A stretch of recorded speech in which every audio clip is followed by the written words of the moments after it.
মূলত দুইটি আন্দোলন চলছে। একটি হলো শরীফ ওসমান হাদির হত্যার বিচার এবং জাতিসংঘের অধীনে নিরপেক্ষ তদন্তের দাবিতে গতকাল বিকাল 4টা থেকে অবস্থান কর্মসূচি নিয়েছিল ইনকিলাব মঞ্চের নেতাকর্মীরা, যাদের একটি অংশ ছিল হোটেল ইন্টারকন্টিনেন্টালের সামনে আর একটি অংশ ছিল প্রধান উপদেষ্টার বাসভবন যমুনার সামনে। আজ সকালে হঠাৎ করেই সরকারি কর্মচারীরা তারা নবম পে স্কেলের দাবিতে একটু আগেই তারা হোটেল ইন্টারকন্টিনেন্টালের সামনে থেকে ব্যারিকেড ভেঙে তারা যমুনার সামনে প্রধান উপদেষ্টার বাসভবনের সামনে চলে আসে এবং তারা বেশ কয়েক হাজার সরকারি কর্মচারীরা তারা নবম পে স্কেল চাচ্ছে এবং তারা ব্যারিকেড ভেঙে চলে আসে এবং সেখানে নিরাপত্তা ভেঙেও এখানে আসা হয় এবং এখানে ব্যাপক আইন শৃঙ্খলা বাহিনীরও মোতায়েন রয়েছে। তারা সাজোয়া যান এবং সাউন্ড গ্রেনেড বা অন্যান্য তাদের যে নিরাপত্তা ব্যবস্থা আছে সেগুলো নিয়ে পাশেই অবস্থান করছেন এবং চারিদিক থেকে ঘেরা আছে এবং যারা নবম পে স্কেল চাচ্ছেন সেই সরকারি কর্মচারীরা তারাও ঠিক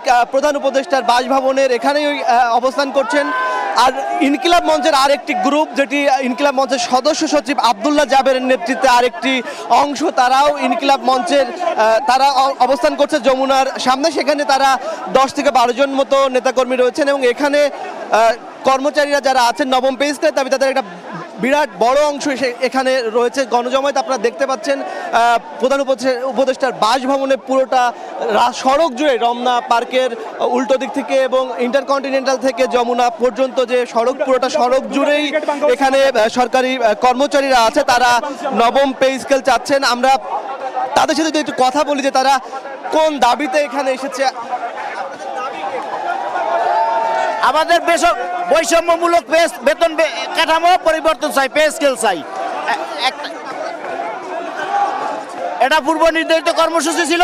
আজকে যদি পে স্কেলটা বাস্তবায়ন না হয় আমরা এখানে বসে যাব, পে স্কেল আদায় করে এখান থেকে ঘরে ফিরবো ইনশাআল্লাহ। তারা যেমনটি বলছেন যে নবম পে স্কেল ঘোষণা বাস্তবায়ন না হওয়া পর্যন্ত তারা যমুনার সামনে অবস্থান করবেন এবং এই জায়গা ছাড়বেন না। তবে ইনকিলাব মঞ্চে যারা নেতাকর্মীরা ছিলেন তারা আসার কিছুক্ষণ আগেই আব্দুল্লাহ জাবের, যিনি সদস্য সচিব, তিনি ইন্টারকন্টিনেন্টালের সামনে গিয়েছিলেন এবং সেখানে জানিয়েছিলেন যে পে স্কেলের দাবিতে সরকারি কর্মচারীদের যে আন্দোলন, সেই আন্দোলনের সাথে ইনকিলাব মঞ্চের আন্দোলনের কোনো সম্পর্ক নেই এবং তারা তাদের যে আন্দোলন সেটি ইন্টারকন্টিনেন্টালের ওখানেই শান্তিপূর্ণভাবে তারা অবস্থান করবেন। তারা নিরাপত্তা বেষ্টনী ভেঙে তারা এই যমুনার সামনে আসবেন না এবং আমরা দেখছি যে সরকারি কর্মচারী যারা পে স্কেলের দাবিতে এখানে আন্দোলন করছেন তাদের সংখ্যাও বাড়ছে এবং তারা এখানে অবস্থান নেয়ার ঘোষণা দিয়েছেন এবং ঠিক কখন নাগাদ ছাড়বেন সে বিষয়েও কোনো সুস্পষ্ট তাদের বক্তব্য নেই। তাদের বক্তব্য একটি যে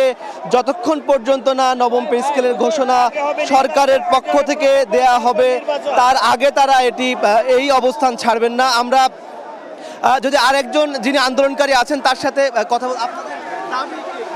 আসসালামু আলাইকুম। আমাদের দাবি হচ্ছে বৈষম্যমূলক নবম পে স্কেল বাস্তবায়ন। আগে হবে প্রজ্ঞাপন, তারপর নির্বাচন। আপনারা জানেন আমরা সরকারের প্রশাসনের কর্মচারী, দীর্ঘ 13টি বছর আমরা পে স্কেল থেকে বৈষম্য। আমরা যে বেতন পাই মাসে 10 দিন চলতে পারি না। আমরা কি চুরি করব? আমরা কি ডাকাতি করব? আমরা কিভাবে চলি?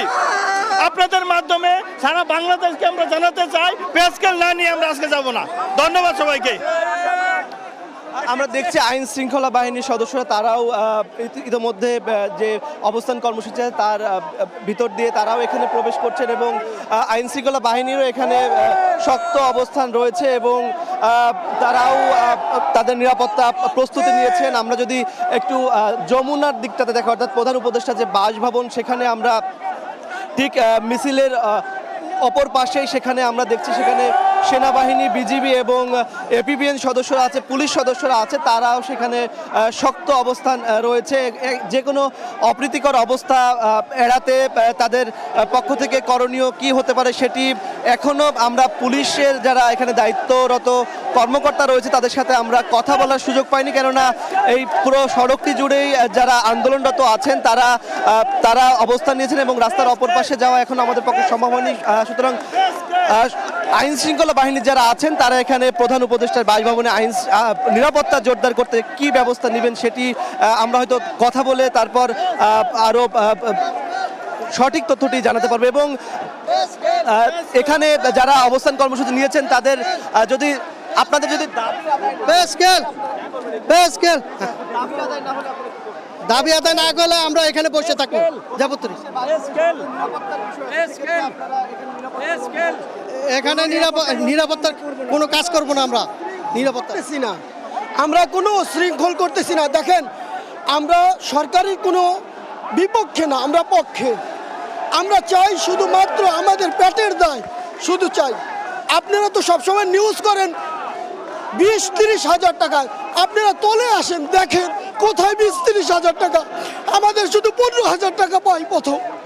আমাদের সংসারটা কিভাবে চলে কেউ এটা নিয়ে দেখে না। আপনারা খালি 20-30 হাজার টাকা বলেন, 20-30 হাজার টাকা কোথায়? আমরা তো 15 হাজার 14 হাজার কত টাকা পাই সব মিলে। আমাদের সংসার চলে না। মানুষে বলে তো আমরা সরকারি চাকরি করি, আমাদের ওয়াইফরা বলে কিসের সরকারি চাকরি এটা। অন্য পাবলিকের সাথে আমাদের ওয়াইফরা মিলে খাইতে পারতেছে না, বাজারে যায় কিছু করতে পারতেছে না। আপনারা তো শুধু বলেন 20-30 হাজার টাকা, আমরা তো 20-30 হাজার টাকাও পাই না। নিম্নশ্রেণীর কত টাকা পাই আপনারা তো এটা চিন্তাই করেন না। আপনারা আপনাদের কথাই বলেন। আমাদের 3টা বাচ্চা নিয়ে 2টা বাচ্চা নিয়ে কিভাবে খাই, কিভাবে জীবন যাপনটা যায় এটা কেউ দেখে না, কেউ দেখতেও চায় না।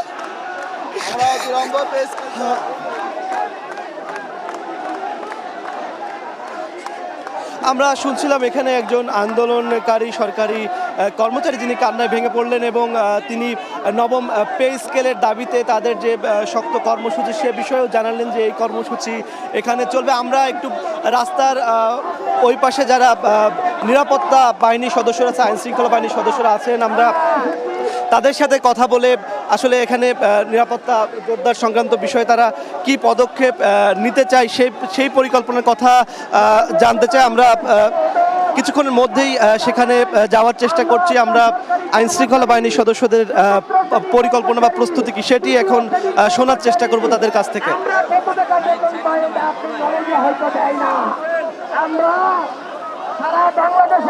সরকারি কর্মচারী তারা যে বলছেন তাদের যে বেতন দেওয়া হয় সেই বেতন তাদের সংসার চালানোর জন্য তারা যথেষ্ট মনে করছেন না এবং এই বেতন বৃদ্ধির জন্যই মূলত তাদের এই আন্দোলন তারা চালিয়ে যাবেন এবং নির্বাচন তাদের এখানে আরো একটি স্লোগান বলা হয়েছে যে আগে পে স্কেল তারপরে নির্বাচন, অর্থাৎ এখানে পে স্কেল বাস্তবায়ন না হলে তারা নির্বাচন প্রতিহত করার যে ঘোষণা সেটিও এখান থেকে তাদের প্ল্যাকার্ড এবং তাদের স্লোগানের মাধ্যমে উঠে এসেছে, যেটি আমরা তাদের বক্তব্যেও শুনতে পেয়েছি।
আপনার এখানে নিরাপত্তার জোরদারের জন্য কোনো পরিকল্পনা?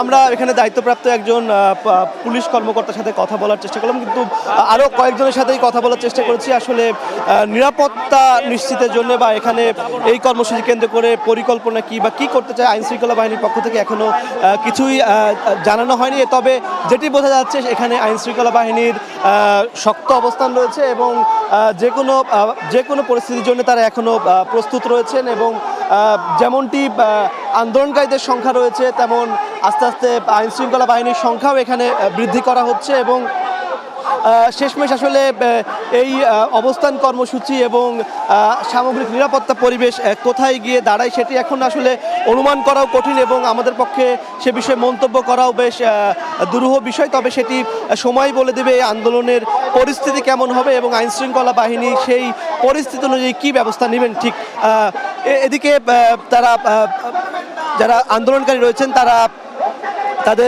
তাদের সংখ্যাও আস্তে আস্তে বাড়ছে এবং তারা মাইক নিয়ে এসেছেন, এখানে প্ল্যাকার্ড আছে এবং তারা তাদের স্লোগান চলছে, তাদের বক্তব্যও চলছে এবং একদল যারা আছেন তারা এখানে ইতোমধ্যে বসে অবস্থান কর্মসূচিও শুরু করেছেন। আমাদের দাবির প্রেক্ষিতে একটি কমিশন গঠন করা হয়েছিল, কিন্তু দীর্ঘ 6 মাস পরে এই কমিশন রিপোর্ট দাখিল করেছে। আমরা ধৈর্য সহকারে অপেক্ষায় ছিলাম, কিন্তু এখানে কথা বলে আমাদের গায়ে আগুন লেগে গিয়েছে। আমরা আর চলতে পারছি না। আমরা আমাদের বেতনটা দিয়ে বাংলাদেশ সরকারের আইনে আছে 5 বছর পর করে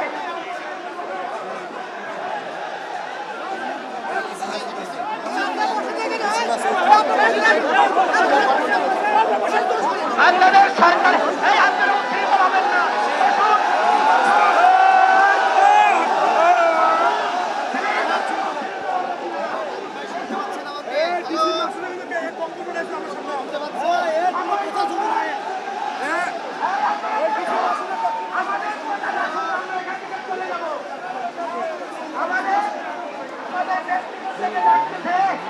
আমরা যাবো।